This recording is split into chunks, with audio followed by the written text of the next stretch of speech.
திருந்தாத துருக்கி இந்தியாவை மிரட்ட வங்கதேசத்தில் செய்யும் செயல். ஏர்டோகன் சதியின் பின்னணி. ஏற்கனவே நம் நாட்டை வங்கதேசம் சீண்டி வருகிறது. எரியும் தீயில் எண்ணெய் ஊற்றுவது போல் இந்தியாவை குறிவைத்து துருக்கி வங்கதேசத்தில் பெரிய வேலையில் இறங்கியுள்ளது. வங்கதேசத்தில் செயல்பட்டு வரும் பயங்கரவாத அமைப்புக்கு துருக்கி நிதியுதவி மற்றும் ராணுவ உதவிகளை வழங்கி வருவதாக நம் உளவுத்துறை வார்னிங் செய்துள்ள நிலையில் அதன் பின்னணி குறித்து பரபரப்பான தகவல் வெளியாகியுள்ளது. அண்டை நாடுகளாக உள்ள பாகிஸ்தான் நம்மிடம் பல ஆண்டுகளாக மோதி வருகிறது.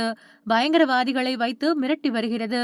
பஹல்காமில் பயங்கரவாதிகளை வைத்து தாக்கி 26 பேரை கொன்றது.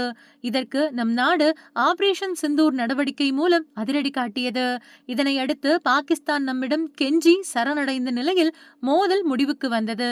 அதேபோல இன்னொரு அண்டை நாடான வங்கதேசமும் நம்மை சீண்ட தொடங்கியுள்ளது. கடந்த ஆண்டு அந்த நாட்டில் வெடித்த வன்முறையை தொடர்ந்து ஷேக் ஹசீனா நம் நாட்டில் தஞ்சமடைந்தார். அதன் பிறகு இடைக்கால அரசு அமைந்தது. அதன் தலைமை ஆலோசகராக முகமது யூனுஸ் பொறுப்பேற்றது முதல் நம் நாட்டிற்கு எதிரான செயல்களில் இறங்கி வருகிறது. இப்படி அண்டை நாடுகளான பாகிஸ்தான் வங்கதேசம் நம்மை உரசி பார்க்கும் சூழலில் இரு நாடுகளையும் ஊக்கப்படுத்தும் வேளையில் துருக்கி ஈடுபட்டு வருகிறது.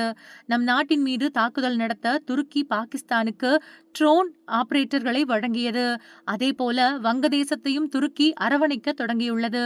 இது நம் நாட்டிற்கு பெரிய அச்சுறுத்தலாக பார்க்கப்படுகிறது. இந்த நிலையில்தான் தற்போது பரபரப்பான ஒரு தகவல் வெளியாகியுள்ளது.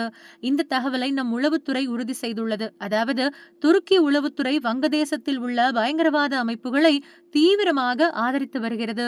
நிதி மற்றும் ராணுவ உதவிகளையும் செய்ய தொடங்கியுள்ளது. வங்கதேசத்தில் ஜமாத் இ இஸ்லாமி என்கின்ற பயங்கரவாத அமைப்பு செயல்பட்டு வருகின்றது.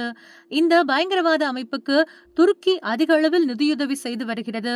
குறிப்பாக வங்கதேசத்தின் தலைநகர் டக்காவில் மொக்பஜாரில் ஜமாத் இ இஸ்லாமி பயங்கரவாத அமைப்புக்கு புதிய அலுவலகம் திறக்க துருக்கி உளவுத்துறை பொறுப்பேற்றுள்ளதாக கூறப்படுகின்றது. இதற்காக முதற்கட்டமாக பெரிய தொகை அனுப்பி வைக்கப்பட்டுள்ளது. இதன் பின்னணி என்னவென்றால் நம் நாட்டின் வடகிழக்கு பிராந்தியத்தில் அமைதியின்மை மற்றும் பயங்கரவாதத்தை ஊக்குவிப்பதற்காக துருக்கி செய்து வருகிறது.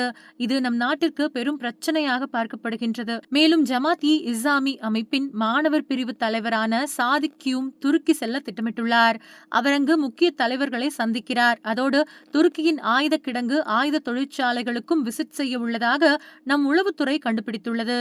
வங்கதேசத்தில் பயங்கரவாத குழுக்கள் வலுவாகும் போது அது நம் நாட்டின் வடகிழக்கு மாநிலங்களுக்கு பெரும் அச்சுறுத்தலாக மாறும். குறிப்பாக அசாம், திரிபுரா, மேகாலயா, மிசோரம் மாநிலங்களில் பிரச்சனைகள் ஏற்படும். அதேபோல இந்த துருக்கி அடுத்த கட்டமாக மியான்மரில் உள்ள அரக்கன் ஆர்மி குழுவினரையும் ஆதரிக்கலாம் என்று கூறப்படுகின்றது.